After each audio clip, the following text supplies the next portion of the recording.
David Hoffmeister es el maestro en un curso de milagros con la repercusión más internacional que te puedas imaginar. He tenido la suerte de formarme con él y además entablar una bonita amistad. He grabado una entrevista con él y he empezado con esta entrada para que veáis el vídeo porque es muy particular, ya que si veis vídeos míos mientras vais conduciendo y no entendéis el inglés, tengo que deciros que este vídeo, que es súper bestia, no os lo perdáis, es precioso, está subtitulado y es todo en inglés. También aviso de mi acento en inglés, que tiene mucha gracia, pero lo interesante en todo esto es la intención y que os quedéis con el mensaje de esta conversación que tiene profundas revelaciones tremendas para la vida. Así que quería hacerte esta cabecilla. Una vez más, millones de gracias, David, por concederme este momento que compartimos. Y ahora os doy la entrada a esta preciosa y profunda entrevista que tengo con el grandísimo maestro y amigo David Hoffmeister. Disfrutadlo. Yo he padecido de una enfermedad degenerativa en la oreja derecha. Fue audífono y la audición ha subido a un 60-70%. Gracias, vida, gracias. Detrás de mi miedo está la sorpresa más maravillosa de mi vida. Nuestra vida va a cambiar al 100%, asegurado. Welcome everyone, welcome David. I'm so grateful to having you here because I remember when I met you, I think it was like 2 years ago, I come across with a YouTube video of you and my mind was smashed. Oh my God, who is this man? How can he make this simple the solution to the problems? So for me, this is like a present for me, and thank you very much. How you doing? How you feeling, David? Beautiful, beautiful. I'm just having a good flowing day, and I'm in Mexico, but in the United States, this is the Super Bowl day, so it's an interesting symbol. We're meeting to have our first video chat on Super Bowl day, and the lesson for the day, I was reading some quotes about God's strength, and it said, in God's strength, there is no battle. So I said, oh, well, so much for the Super Bowl. So nice. Actually, I would love that this meeting serves for the people to see it, to find that to get the solution to our problems really is not that difficult. But you need the determination, the commitment with the truth. So I think it will be lovely to have a little journey through history so we can see that this love, this powerful truth which is inside of us has been with us the whole time, from the beginning of the human race. And that's why I would love to share with you 2 texts from the past. And for me, the amazing thing about this is when I felt so deeply lost. I felt like down in the dirt, and I finally saw that truth. And for me, it was like, oh my God, really? It has been here in front of my face the whole time. How can this be possible? So I'm not going to tell the text now. I would like to ask you, how did you live that moment when you say, oh my God, that's the solution? I was wasting my time. How was it for you to come across with this information, this truth inside of us? And how did you live that? Yeah, I think, well, I was very educated, so I had 10 years of full-time of university and did many searchings, in the library, psychology, philosophy, religion, when I was supposed to be doing all my coursework for whatever, urban planning and school psychology and whatever. But I think after that, I mean, the course, when I first came upon A Course in Miracles, it just kind of washed over me like a tsunami of love. It was a feeling like, oh my gosh, my life will never be what I thought it would be. Something's going to change in a big way. I don't know what that is. I really don't know what's coming, but I could feel in my heart a strong energy, like something big, huge was coming. And then I used the Course kind of like an oracle and prayed, closed my eyes, would pray a prayer, open the book like an oracle, like the old Delphic oracle from the ancient Greeks. And I would get amazing answers and be so thrilled I would just read on. So I kind of wasn't reading the book in a kind of a longitudinal or a linear way. It was more of an oracle. But I think what you're talking about, there was a point in the Course where I saw the sentence and it just leaped off the page at me. And it said, truth will be returned to your awareness by your desire, as it was lost by your desire for something else. And just that one sentence kind of cued me in, because I was very intellectual, that it was more about the desire of my heart than it was about intellectual concepts, because I thought I know logic and I know philosophy and I know non-dual Advaita Vedanta and Ramana Maharshi, but that desire word really got me. It kind of reminded me of Jesus saying, let thine eye be single. It sounds very strong when he says that in the Bible. And I thought, I think this is what this is. So then I really let go. I know your story. You told me on the breakfast that day about, everything you went through. And it was kind of similar to me because I really didn't know what was going to happen from that point. But I knew that it would be like an adventure, like a really deep adventure. But that was the thing that kind of triggered me when I started to just pray more, just pray without ceasing in the desire of my heart for God, and then letting go of trying to figure out how that would look or how that would happen. So that's the short answer. Yeah, that desire is the point. I remember myself when I came across this path, and I felt a little scared because for the ego, this is a lethal war for the ego. But I asked myself, is there anything good for me on this path? And the answer of my heart was yes.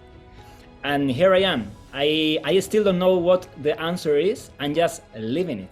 And it's amazing. And I want to share this. We're going to travel to 2 points in history.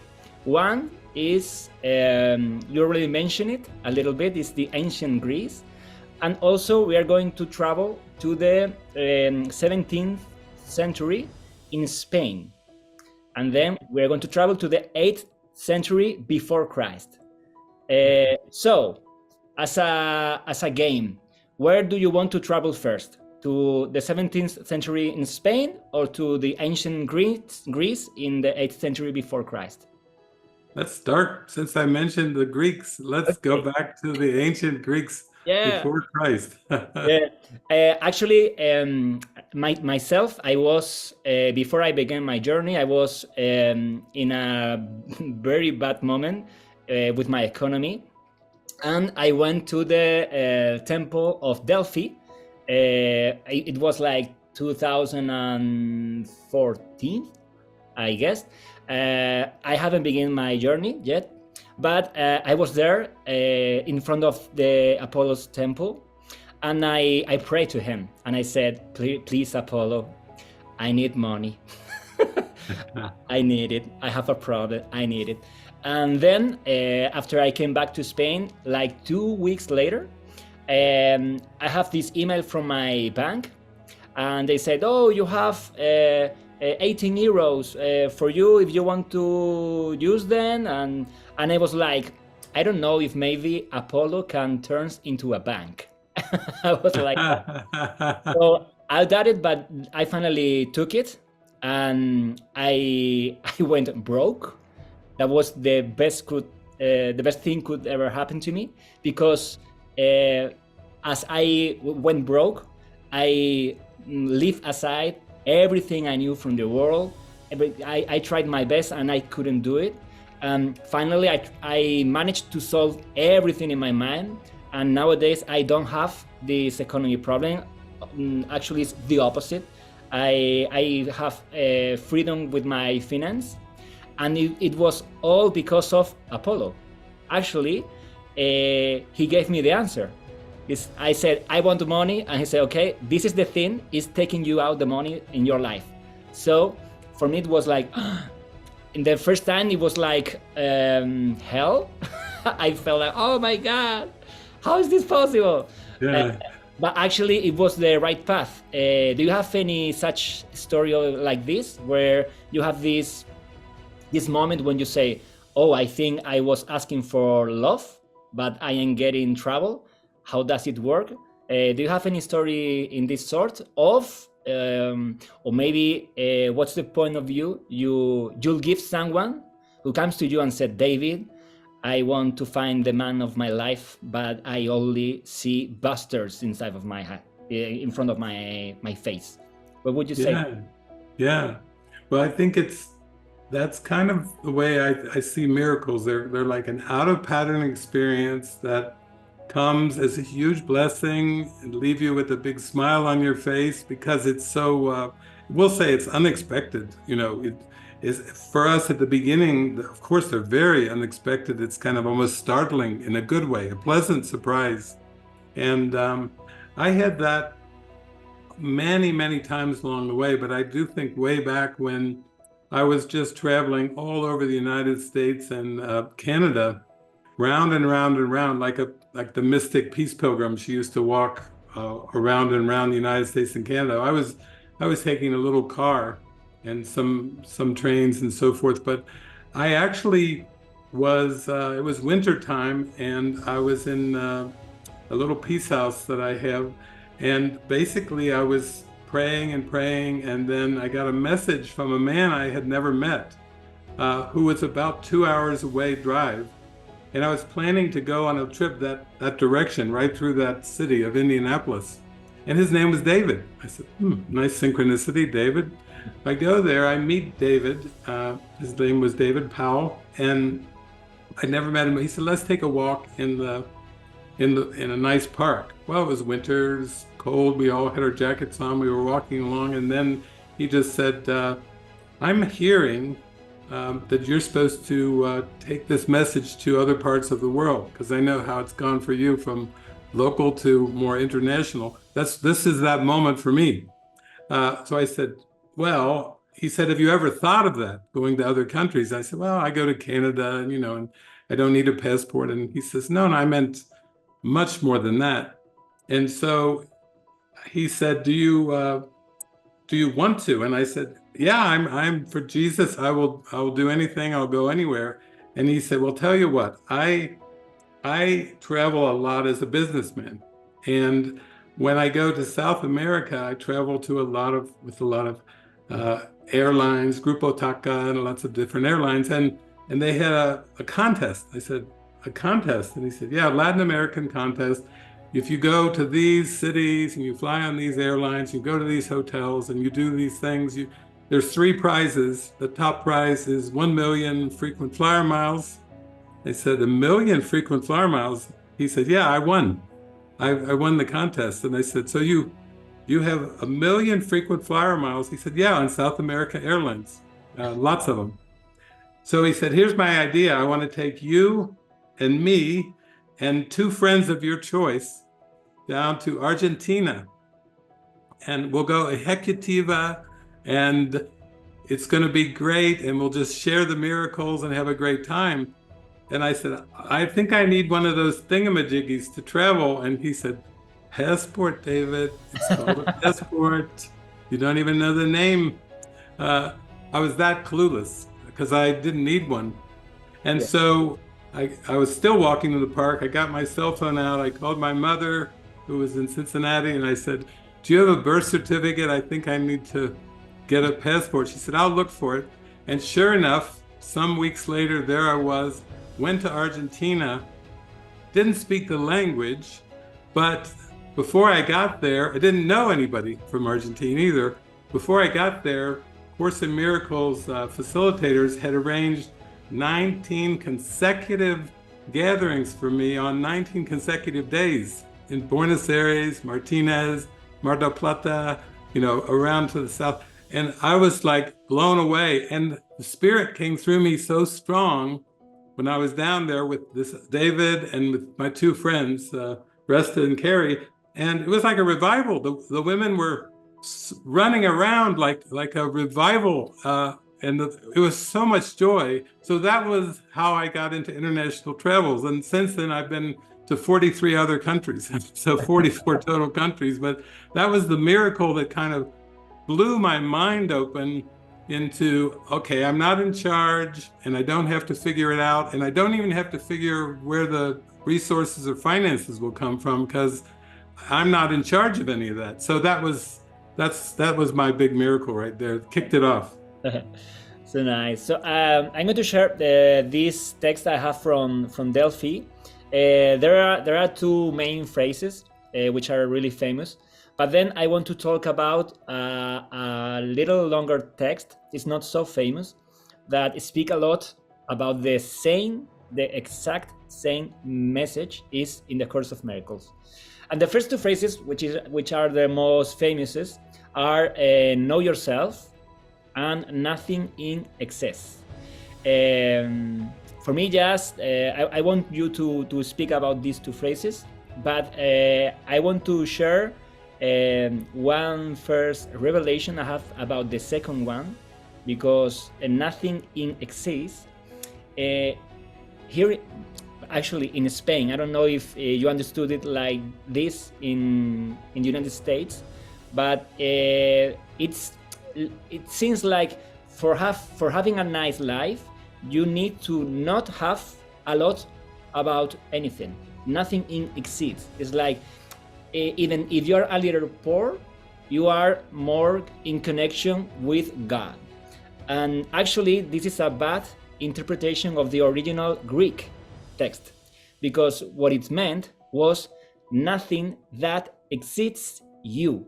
It means don't put on your mind nothing which doesn't speak about your true identity. Nothing exceeds you. And when I have this interpretation, I was like, oh my God, it's obviously. So what do you think about these two phrases? Know yourself and nothing in exceeds.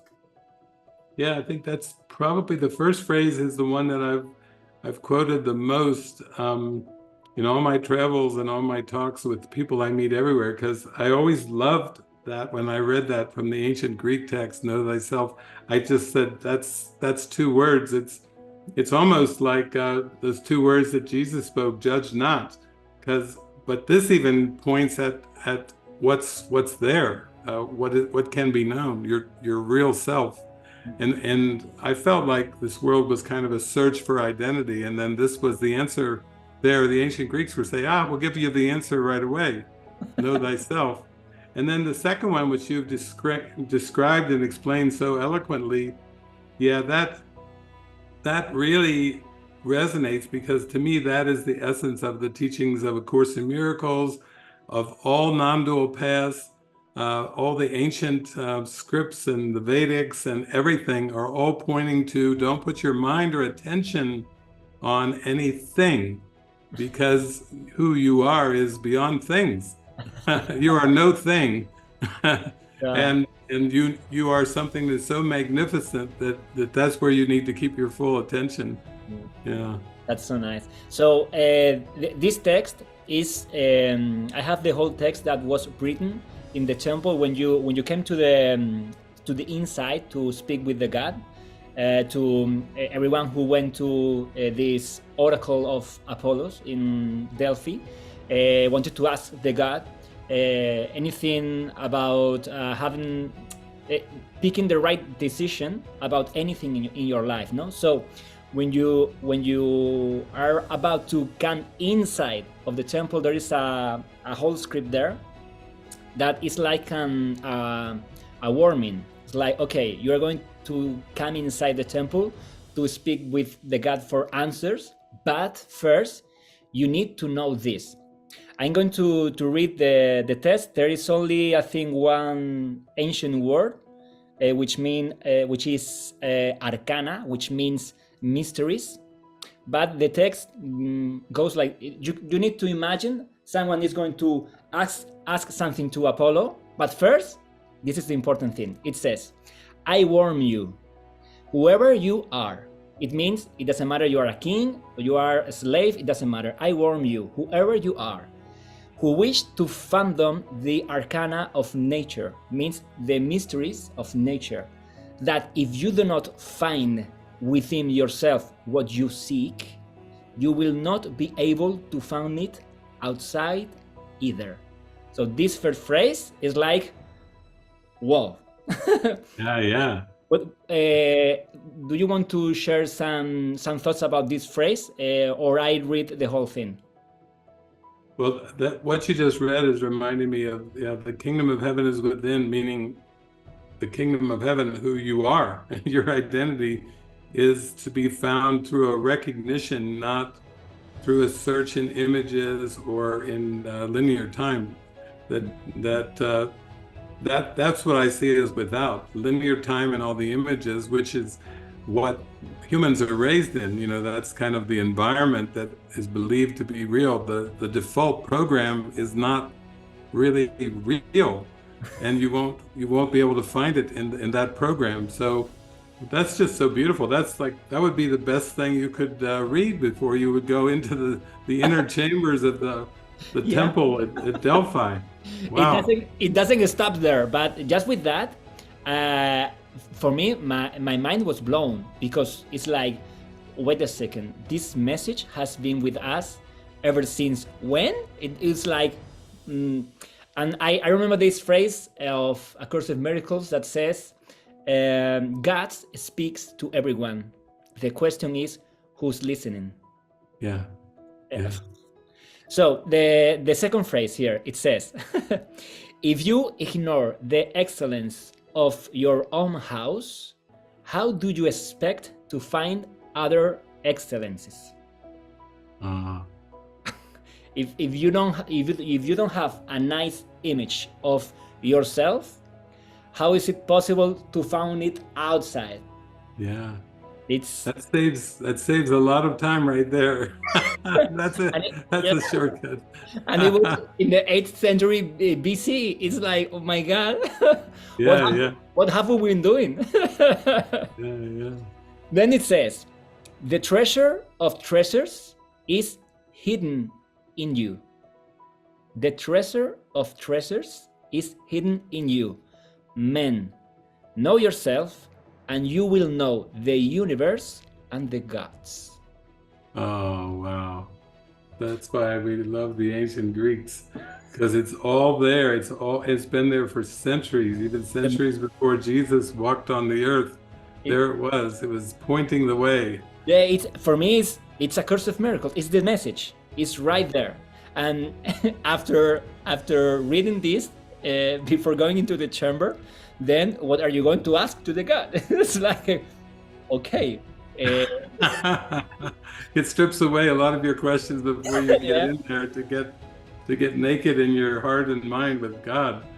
That's so funny that we would even start off when you asked me, and I was talking about the Course as an oracle and and I would travel in the early years and say, well, I read about the Delphic oracle, you know, the oracle at Delphi, and that inspired me, and I felt to be more intuitive with my life and be more introspective and go inward more after that point. And then the Course itself, I think sometimes people try to make it into a book, which then turns it into some kind of an institution and then gives them a reason to dissect it and can argue about it, compare and contrast. And I feel like this oracle thing is more getting to that desire, the desire of our hearts. That's what took you to the Delphic, to this beautiful oracle and this beautiful temple of Apollo. And that's what I felt when I first opened the book. It was more of like an oracle feeling, like this is just words to guide you, but the prayer in your heart before the words is really the most important thing, because otherwise it turns into things that the ego will try to make it into a holy scripture and make this and that. And we've already got 5 versions of it now. And you see how the ego just tries to take something that's really simple and meant to be used as a simple tool for inner discovery, and it turns it into some kind of project, Yeah, that's an argument. Yeah. spiritual ego, no? Oh, Yes. and I think I read in one of your books that actually you said, maybe I'm paraphrasing, but I think you said something like, it's not important to make like a religion of the book. It's important to jump on the arms of God. Yeah. It's a really important issue. You just jump in the arms of God. Yeah. Dive in. Yeah. Don't sit back to analyze anything. Yeah. So for me, I wanted to share with you this text. Actually, my first book begins with this text. Before you read anything I've written, is this text of Apollo's temple at Delphi, because for me it's everything. In 3 phrases is everything of the journey that anyone needs to do. And some people have written me that just when they read this on the book, they started to cry. Just by reading, it's like it's the answer of my problem has been with me my whole life. But I should say that you need to have this desire. I love, there's one phrase that goes like, I cannot give you thirsty, but I can give you water. Yeah. The thirsty, you need to have this thirsty, and it's so important for me. Sometimes I find myself asking for the people I guide in this journey, how is the easiest way to get a person to that point of saying to his own life, I am sorry, but I had enough. I am sorry, but I had enough. Yeah. How important do you think this moment for the journey of anyone? Yeah, I think it's the most important thing, because I always have said the mind has to kind of reach a point of disillusionment with the world. Like, I tried it all. I tried it so many ways. I tried so hard. It didn't work. I don't have a lasting happiness. So, but I need help. Here I am. There was 4 words that Jesus gave through Helen Schuckman for Bill Thetford, the collaborator, and that was a very short prayer. Here I am, Lord. But I do think there has to be a thirst or a disillusionment first, because without that, then the mind doesn't seem ready actually to find the truth. It's just not quite ready. Yeah, and I think that when someone is starting this path, I have heard many times that if you don't suffer enough, then you are not going to change. And I have guided some people who had a really bad time, but not so deeply hard. So I think also that when you go to people or books that explain you the journey, and you have a way to like step aside of having a really dark and bad time. I think that this is only a good thing, and I also think this is why you do what you do, and also what I do with the people is trying to make it easier for this journey, because actually, in my experience, when you come to the truth, it isn't so difficult. When you see it, it's like, oh, okay. The problem that I have is that I'm experiencing something in my life in this moment, and I am not in love with myself in this moment. That's it. I am not in love with me when I am I don't know, when I'm sad. I am not in love with me when I am angry. And for me, this is the path. Okay, this is my next lesson. So I feel sorry, I feel guilty. Okay, I don't love myself feeling guilty. And when you put the love inside of your situation, the love knows the way. What do you think about this? Yeah. I really feel like part of the religions and spiritualities of the past focused quite a bit on sacrifice, and I think sacrifice and suffering are the same. It's Sacrifice is the belief, suffering is the experience, and they're synonymous. They actually are the same thing. So I always tell people suffering is optional, meaning it's not necessary, it's not a choice. And in A Course in Miracles, Jesus actually comes around and says the same thing. He says the Holy Spirit needs happy learners, and only from a state of happiness do the lessons of ultimate happiness come quickly. So no matter what you go through, and that's okay, whatever it just is what it is, but the interpretation is one of healing and correction, not one of sacrifice and error. So to me, I focus on the light. I don't want to be a fault finder. I want to be an innocence finder. I don't want to be a finder of sin. I want to be a finder of joy. And the Holy Spirit's curriculum is one of joy. So to me, that's my inspiration for everything I do, is I feel the joy bubble up in me, and then it just takes over, and it's involuntary. I just watch it all going on from that place of joy. And I personally want to thank you for this desire you have like feed with yourself to the joy, to the happiness and love. So now we're going to make another travel. We're going to Spain in the 17th century.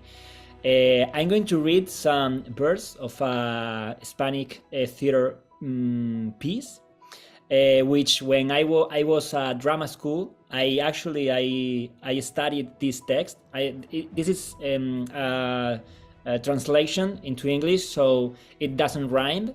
It doesn't matter, because the important thing is the message. And this text just came back to my life, like, I don't know, maybe 2 or 3 weeks ago. And I was like, oh my God, is this possible? How is this possible that in the year 1636, this message was on stage here in Spain in a really famous theater play and famous theater author? Oh my God.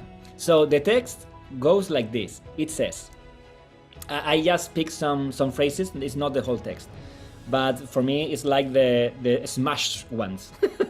It says, the king dreams that he's king and lives with this deception ruling.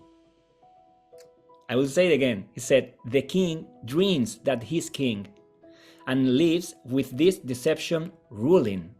It's a dream. Then it says, the rich man dreams of his wealth, that it offers more care. The poor man dreams that he suffers his misery and his poverty. He who strives and aims dreams. He who acts wrong and offends dreams. Just this one, take the guilty and it's away. The guilty cannot be possible. And it says, and in the world, in conclusion, everyone dreams what they are, although no one understands it. I'm going to make a pass because there's a little more text there, but isn't this amazing? Oh my, it is amazing. Mind-blowing. Talk about theater. That's early.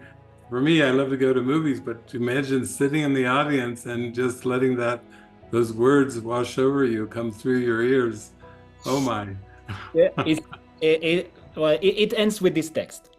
It says, I dream that I am here from these prisons loaded, and I dreamt that I saw myself in another, more flattering state.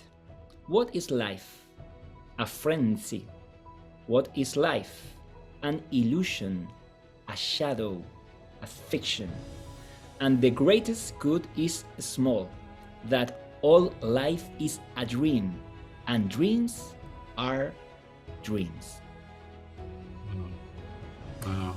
It's a theater place called The Life is a Dream. Good name. It's one of the most famous Spanish theater's play of the golden age of Spanish theater. And I came across this text, as I said, like 2 or 3 weeks ago, and I was fully blown. Oh my God, is this possible? So this for me is another way of seeing that the truth and the love and the solution and the salvation has been with us in every period of time.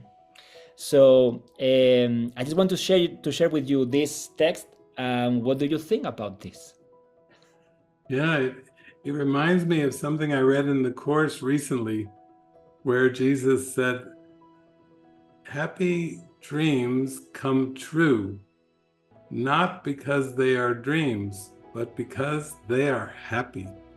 And I thought, ooh, that is profound.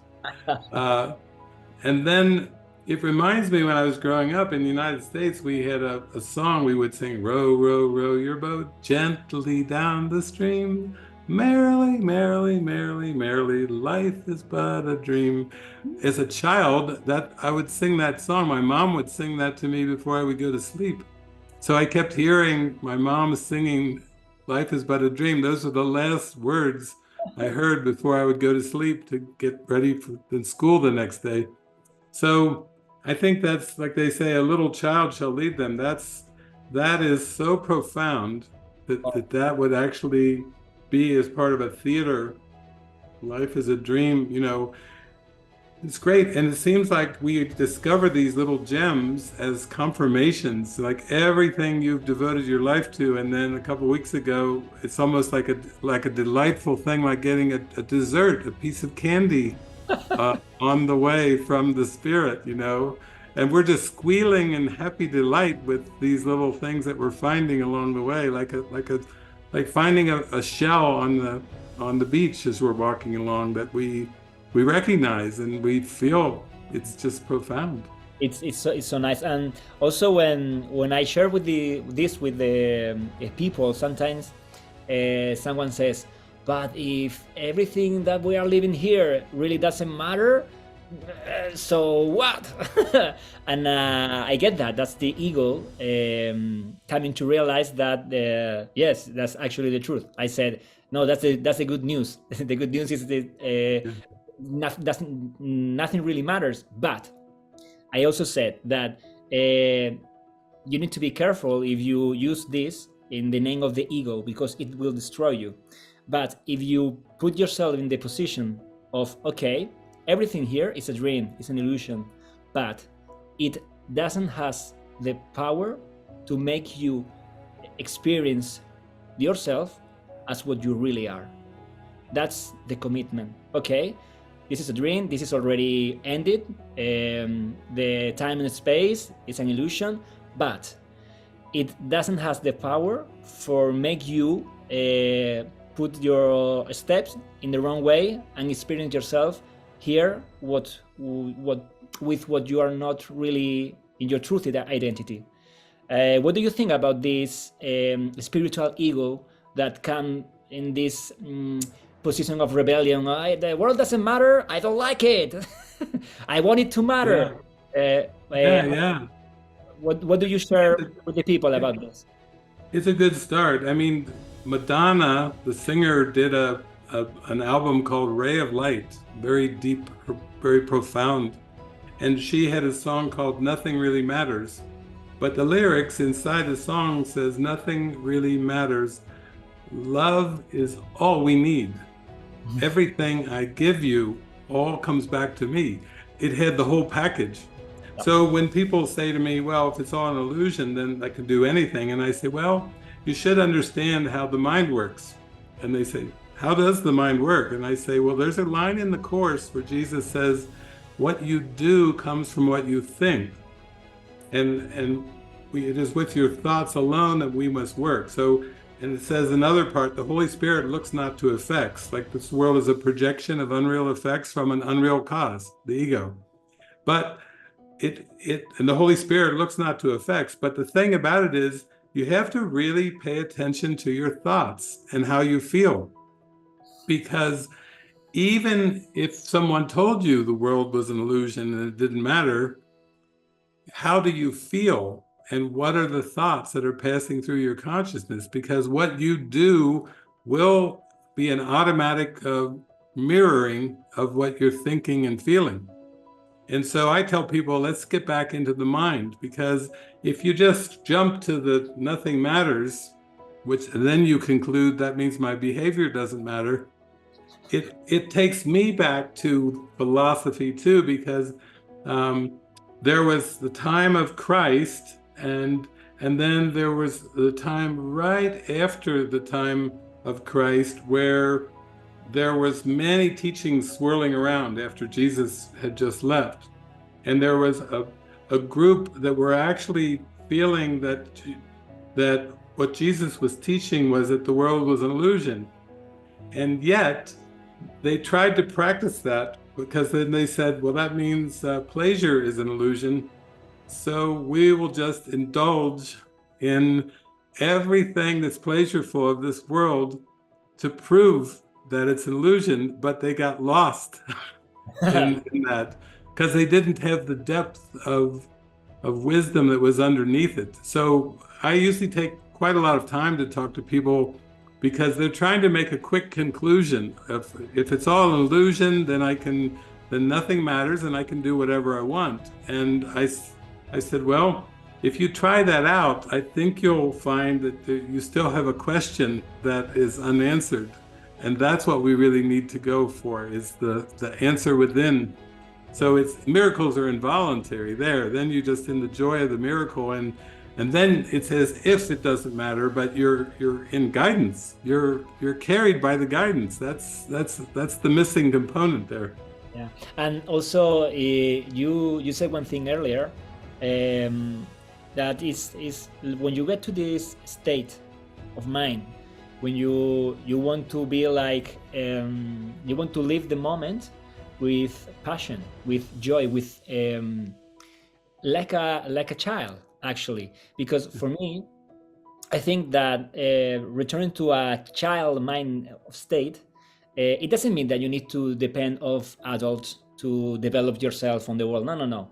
I mean, if you go with your mind to a point of innocence, when you don't have any judge about anything, the first time that a child can inside of a room is a lot of possibilities in front of him. So you need to return to this point, this okay, I want to have joy here. I want to have fun. I desire that. I put my energy, my thoughts, and my commitment also with myself to have this joy. And for me, it was really important, because on my journey, I was, you said earlier this conclusion of you need to effort in your life, which is from the ancient past. You need to effort, no, to manage something. It was destroying my life. Actually, it was destroying my health. Sometimes I used to pass and crash to the floor, and it was terrible. And I need to clear my mind and said, no, wait, I have no obligation in this world. I have no obligation. Everything is chosen by me. I choose everything. So I don't have to do anything. I don't need to do anything. I want to live this with joy and with love. So for me, this returning to this mental state of a child is so important, and it's a journey. I feel it is a really deep journey. Yeah, I think that's a beautiful interpretation of becoming as a child, is just focusing on the innocence, not on the infant body or the parents or whatever. I know in the Bible, it's a very famous line from Jesus, except you become as little children, you cannot know God, and you cannot enter the kingdom of heaven is the actual phrase. And then in A Course in Miracles, Jesus will take a phrase from the Bible and then he expands and clarifies. So he says, what it meant by except you become as little children, you cannot enter the kingdom of heaven, is until you know your complete dependence on God, you cannot enter the kingdom of heaven. Then people will say, is that a good dependence? And I say, yeah, that's the Holy Spirit, because the Holy Spirit has the instructions. It offers the guidance. It takes what the ego made, which is the world and bodies and words even, and turns them in a way that is instruction that we pray and listen and follow. So it's funny, just this morning, somebody sent me a movie of I think her name was Maria Perian, but she was a German woman who got married late in life, and then her husband died. She was a widow at 54, and then at 60, she heard this voice. She prayed to God for help, and God sent her to Africa, to Ghana, at 60, and her life took off like she never had it take off before. And now she's 85, and she's just glowing. But she went down there, built schools, poured her heart into helping children. Even at the beginning, said, okay, God, I want to sell, after she went to Africa, there's so much poverty, I want to sell everything I have in Germany or Austria, where she was from, and go down there. He said, no. He said, don't think that way. I will provide everything you need. I'm not sending you down there to heal the poverty, just to help the people. And the Spirit was saying, and I know how to do that. So I'll take care of the finances. Don't think you have to alleviate something, but before you can be helpful. So that's the same thing we're talking about. It's like a childlike wonder of, I do not know the way, but there is one within me who knows who I am and who knows the way. And that's what we give our heart to. Actually, you say, for me, a really, really important thing. You say, we pray, we listen, and we follow. We follow. Yeah. We pray, we listen, we follow. And for me, when I came to that point, it was like the breaking point in my personal journey. Because when I began all of this, I was in a bad situation, but I really wanted the correction. I wanted to be free, to feel free. And I used to ask God for things. Oh, please, I need this. Oh, please, no. But for me, the turning point was when I think I shared this with you when I was with you at Mexico, maybe. When I stopped to ask God for things, and I started to listen. I put myself in calm, and I do this every morning when I get into the water on the sea. After that, I sit down on the beach, and I calm myself. I just breathe and close my eyes, and I only said, God, show me what you are going to do with me. Then something came, and I'm like, okay, sometimes for me it's, whoa, it's a little bit impressive. But I said, whatever, I have no idea. And actually, I begin to do my events where I have this crowd of people, and I guide them into salvation. And some people come to me and say, how do you do it, Javier? How do you do it to make your event international? Because you have people from Argentina, Canada, United States, Mexico, coming to Spain, to the south, to Malaga. How do you do it? And my answer is, I really have no idea. No idea. I follow this commitment. I follow this phrase that came to my heart, and it says something like, just take care of yourself, and I will give you the people to inspire about to inspire their life through what you are doing, with yours. And I said, okay, I have no idea what this means, but I'm going to take care of Javier. I'm going to try to fall in love every morning, every day, because I'm totally agree with something you say a lot, that the cleaning of the mind is every day. Every day. And also every day when I open my eyes, I begin in 0 every day. I am not I'm not in an illumination state. I open my eyes and it's like 0. But day by day, you have more resources to find the path to love, no? So this is my journey. I love it. No, It's not nice. asking God for things, just listen and follow. Yeah, that's it. It shows itself. It's the experience of how you feel is so heart-opening, and I like that. Start the day, open your eyes, and start with 0. That's like a reset button.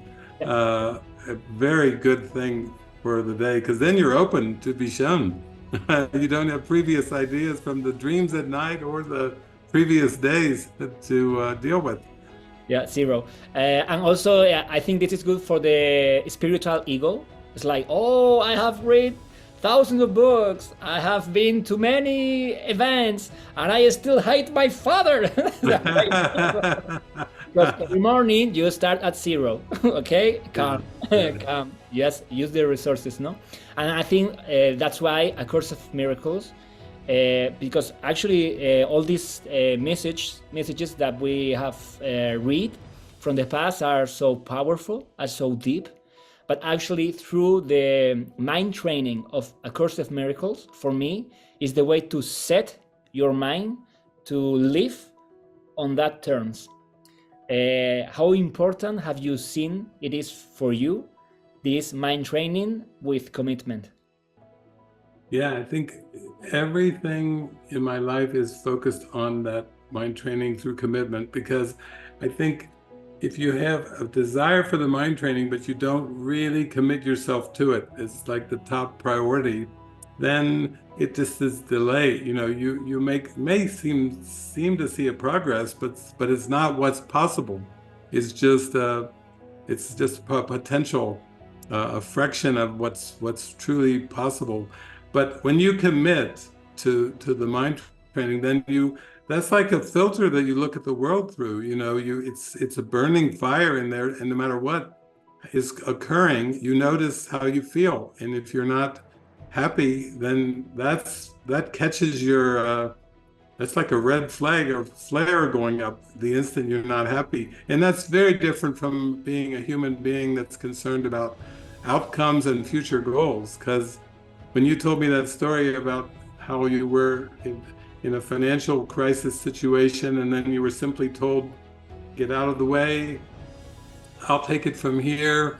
You know, when you were telling me that at the breakfast there in Mexico, I felt it was so clear and right on to, it's the key to healing and happiness right there. That's the whole key. And if people can hear one thing out of our interview, they could remember this moment, you know, that this is the key that turns the whole thing around. Actually, now Socrates come to my mind with this. We're going back to ancient Greece, when he says, the only thing I know is I know nothing. No? The first time I came across with this phrase, they taught me that this phrase was like the resolution of the whole life and the whole study of Socrates about philosophy. And the conclusion was that he knows nothing. But actually, that's not the truth. Actually, that was the starting point. He started in that point. I know that I know nothing. And actually, it's a kind of, every day we start at 0, no? It's sort of the same. And that's the way you have your mind empty, so you can fill it with love, actually, no? So once again, here we're going back to Greece, to ancient. Yeah, Socrates. I've used Socrates so many times as an example because I love the story of the man who came to Socrates one time and told Socrates that this man said that he was enlightened. He was telling Socrates that he was enlightened. And Socrates just looked him in the eye and said, do you really feel that in every single circumstance that the world presents to you, all situations, all circumstances, you know what is best for you and for the whole world. And the man just bowed his head and walked away. One question from Socrates, which is, one thing I know is I know nothing. He could let the spirit give a question that would dissolve the question in the questioner kind of quickly, very rapidly. And I remember when I was in the early days before I found the course, I remember I was in Cincinnati, Ohio, and I was open-minded to try new things, and they were having a summer solstice gathering at the Cincinnati Zoo, one of the famous zoos in the United States, and it was a Buddhist kind of a gathering, a workshop. I had not ever been to a Buddhist gathering or workshop. So we went there and I listened to the woman talk, and after like 15 minutes, she said, okay, we're going to meditate on one phrase, and I will sing that phrase to you, and then all of you sing with me, and we will sing for a couple hours, one phrase. So I was like, never seen or heard anything like that. So there I was, I just sat there and closed my eyes, and she started it off. I know nothing. And for 2 hours, I sang that, only that, for 2 hours. I have never felt so happy. I left this Buddhist gathering from singing I Know Nothing over and over for 2 hours. And it was an experience. What can I say? You know, I still remember it because it touched me. It touched my heart. I was just open. And then the course came into my life shortly thereafter. So nice, so nice. Yeah, I have this phrase that also marks me a lot, and it's a current phrase for me that it says, you are only dreaming with the exile. That's so powerful. It's like a free buffet of food with the same, like, oh my God. And it puts me in state of really calm, joy, hopeful, intriguing. Okay, I'm just dreaming with the exile. Okay, well, here I am dreaming.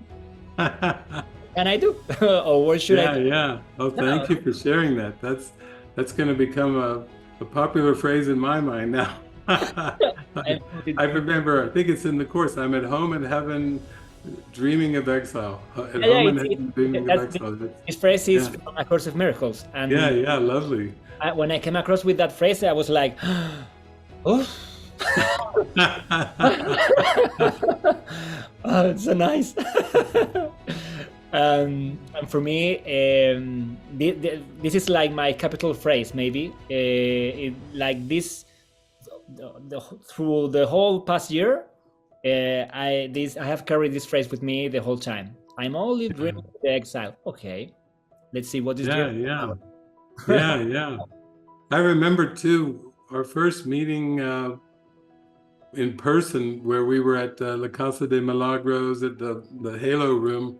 And we went on with some time there at a retreat together, 2 days. And then I remember the question you asked was so profound, because I think your question that day was, there was many people who were like listening very intently, because these are the seeming kind of issues or conundrums or things that will come up into mind.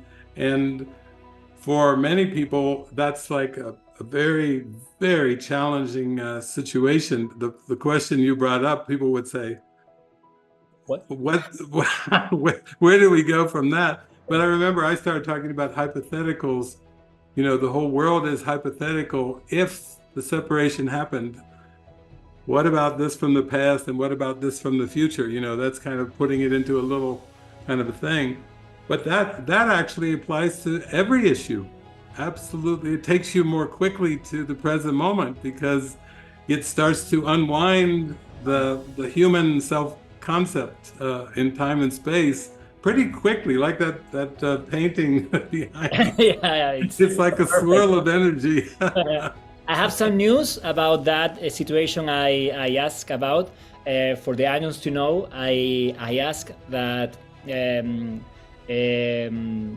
this way of manage to have an harmony between yourself and a couple, which we are in opposite visions of the experience of life. One vision, which is the body doesn't count, and the other vision is the body is the most important thing. And we've talked about this. The love, I remember you said, the only thing you need to do is that you need to pray together. You need to pray together. So it came to a point in which for me it was like a test of commitment with love. And I sat with her and I openly said, okay, I really love to have an experience here where in which my point of view is the whole time in love, in truth and in spirit. I really love you and I want to experience this in my life, in this time that I have as Javier. I don't need you to change. I'm just saying that that's the experience with my whole heart. I'm telling you, this is the experience I want to live.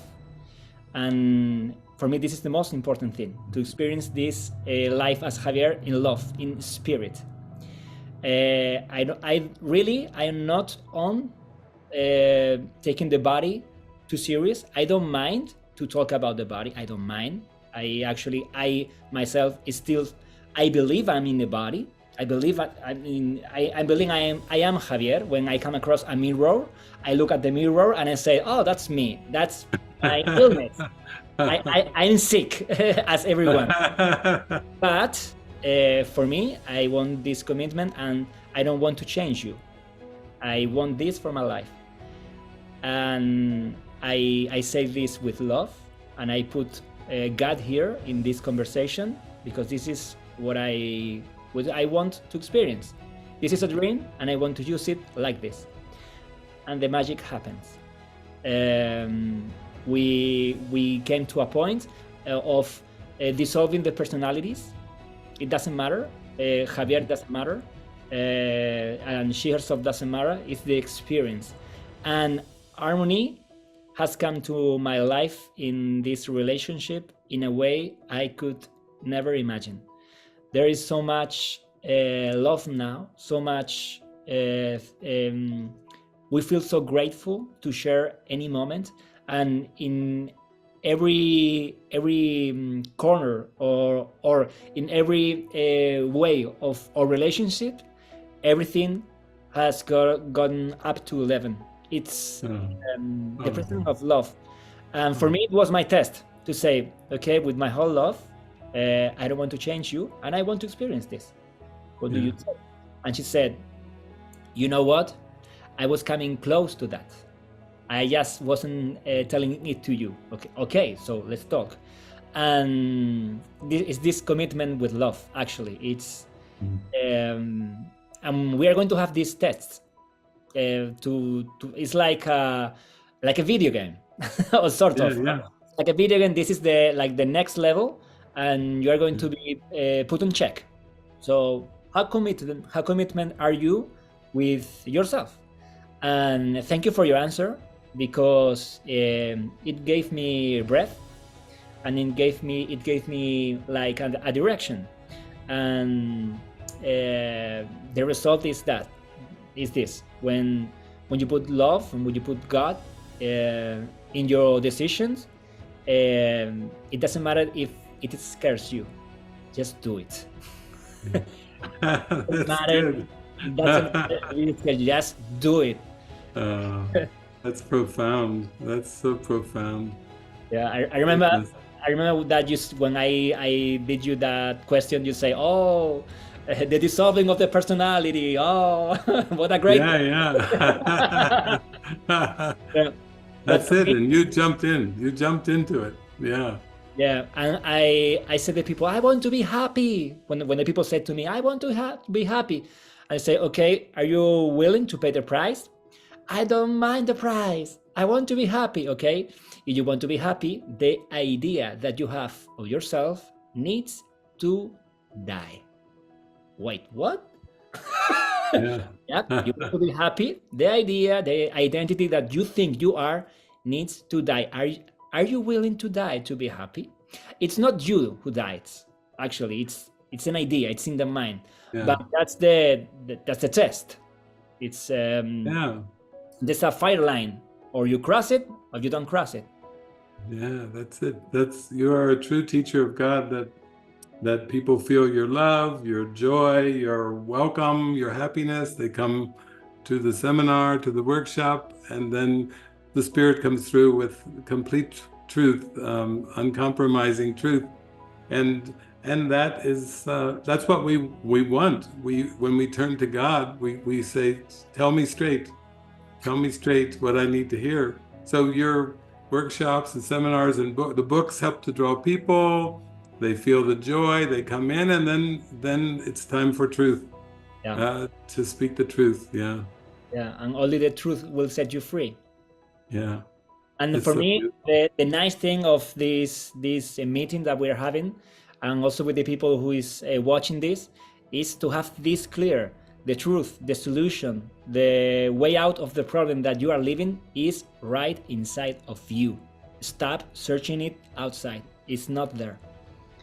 And for me, you are, for me personally, you are the greatest master in this, to take a pause and with joy look inside. And I want to thank you once again, because Thank you, also for my students, I speak a lot about you. A lot. I know. As David says, that's your next lesson. That's your next lesson. That's your next lesson. you share the videos. Yeah, that's the fun part.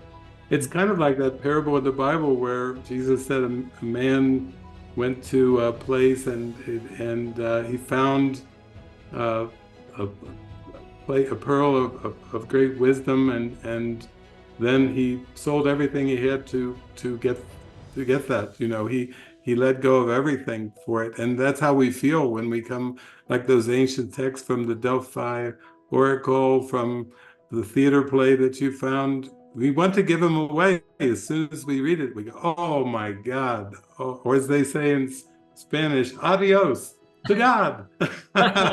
You know, I'm really enjoying my adioses now more than ever, that I find that's to God, because I give all to God. And so what a life, what a beautiful expression of love. Thank you very much. For me, also I really want to ask you what was like the first step of David, of dissolving the ego David. What was like for you? So maybe some people who is now in the beginning of the journey can take an inspiring recommendation from you about how did you felt this journey? Okay, and now I need to dissolve David. What was like that? How did you live that? Well, I think it's just an honesty, or like an admission of, I'm not happy. And it seems like that's the most important thing, is to be happy. And so it's like an honest reckoning, like, okay, then I need help. I went from I'm not happy and to I need help. And that was kind of the prayer of the heart. I need help. And then some kind of a shift where I started to notice things, synchronicities, books coming to me, people talking to me, movies. I mean, many things. It wasn't just one thing, it was many things got my attention. And then I thought, kind of went, oh, I think this must be the help that I was asking for, coming at me in all directions. And it's quite overwhelming at the beginning, but I would just say, if somebody's going through some darkness, yeah, sometimes it helps to just get down on your knees and just close your eyes and just silently in your heart just say help. And then expect the help to come. That's another thing. I was very open. I really sincerely meant it. Yeah. Yeah, that's important. And I also, to go in the lines of what you just said, I have a phrase I said a lot to the people, is that if you are not happy now, you are never going to be happy. You need to be happy now. It's not, okay, I have some financial issues, or I have this trouble with my relationships or with my health. If you need the outcome to be rich and then you are going to be happy, you are lying to yourself.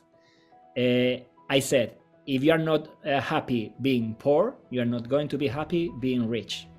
If you don't manage to be happy in debt, you are not going to be happy in wealth. If you are not happy in trouble with your relationship, you are not going to be happy when you are in harmony in your relationships. So for me, this is like a guide for my mind. It's like why I'm using this experience now to not being happy. What is it? What is it? Because I suffer a lot of having like an exam of myself depending of my results. For me, that was my life until I was 34, and it was a hell road. It was a path to nowhere. And for me, this is so important to have this commitment of I need to feel good with myself and to feel happy, whatever is outside of me. And sometimes I usually in the mornings, I go to the beach and I go to the inside of the sea. And sometimes when I began this journey, when I woke up in the morning and I sat on the bed and I felt, I'm feeling down. I think I need to go to the beach. When I realized of that thought in my mind, and I said, no, stop. Today, we are not going to the beach because the beach doesn't have the power to make me feel happy. So I'm going to stay at home to learn to be happy here. Yeah, that's a huge lesson, because I think that's the perception of time is at the bottom of it all. It's either here and now, and I don't think about past lifetimes or future lifetimes. It's all simultaneous right now. It's not like a reincarnation. If you squeeze reincarnation down to the head of a pin, then you're closer to eternity. It was funny too, because when I traveled to all these countries, 40 countries, I saw different reflections of the perception of time. You know, so I go to Switzerland, everything was so precise. You know, every train was right there at the very second it was supposed to be there. I go to other countries, Argentina and this and that, and the trains, where's the train? Ah, you know, so I said, it's a different perception. So then when I came to Mexico to live down here, from time to time, I would, like, something needed a repair, you know, on a shoe or on a wallet or a machine or something. I would take them into the shops down here.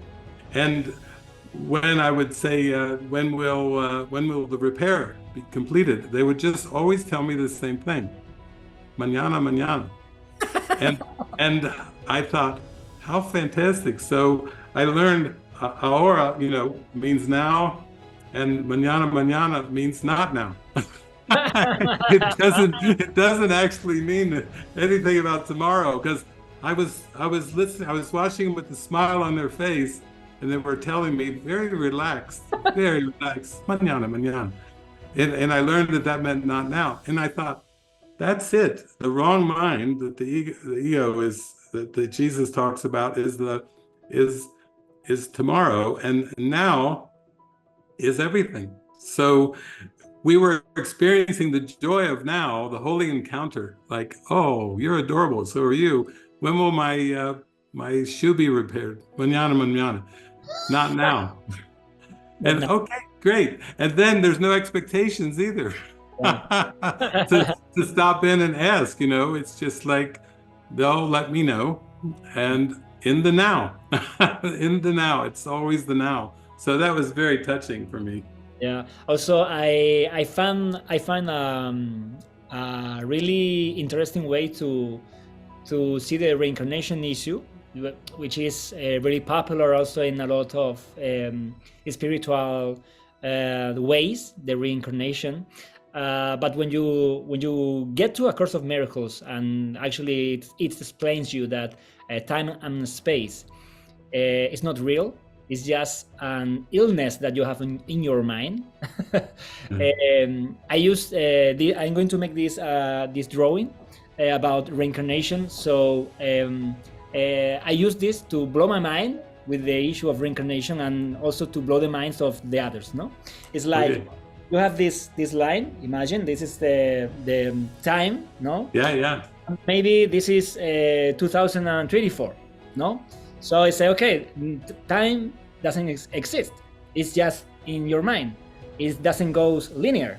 So you maybe die here in 2024, and you're going to have a reincarnation, and you go maybe back to the 8th century, and people goes, back?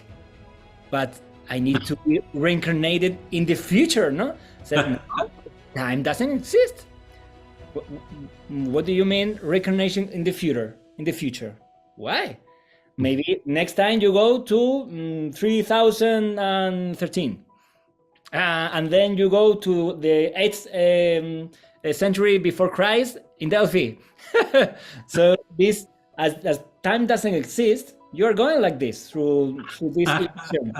And I said, and suddenly, your next reincarnation is in 2012. What does it mean? And he said, it's not possible. I said, why not?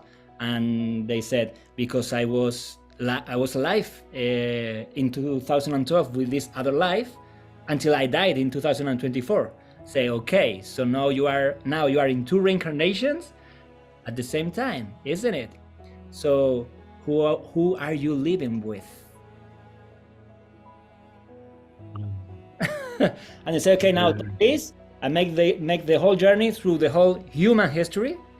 Every person was alive, will be alive, and is alive. It's just another reincarnation of yourself till you realize that you are the whole human history, and you are only speaking to yourself. Beautiful. You've taken right on a journey with the diagram, and it's like that they just oh. And I said, I'm just you in other moment of your conscience speaking to yourself. Yeah, I like that. Yeah, and I also love this, just to end with this lesson I learned from you so deeply, is that the consciousness is the dominion of the ego, the domain of ego, the consciousness. And for me, it was like, oh, wow, wait, what? So could you explain this issue that the consciousness is the domain of ego? Yeah, well, what I learned from the Course from Jesus was consciousness arose or seemed to come into being after the belief in separation. So it comes, it's not, whatever's prior to separation is not what seems to come after it. And spirit, I am, presence, light, love, eternity are prior. Before Abraham was, I am. And so the other way of looking at it is when you talk about consciousness, people say, oh yeah, my goal is to have higher consciousness. My goal is to raise consciousness like they did back in the whatever 60s or whatever thing. But the thing is, consciousness has levels then. And consciousness involves learning. And both of those things are teaching us that there's a belief in time, because in eternity there aren't levels. Jesus does make one reference. He said the only thing that has levels that do not conflict with each other is the Trinity. Father, Son, and Holy Ghost.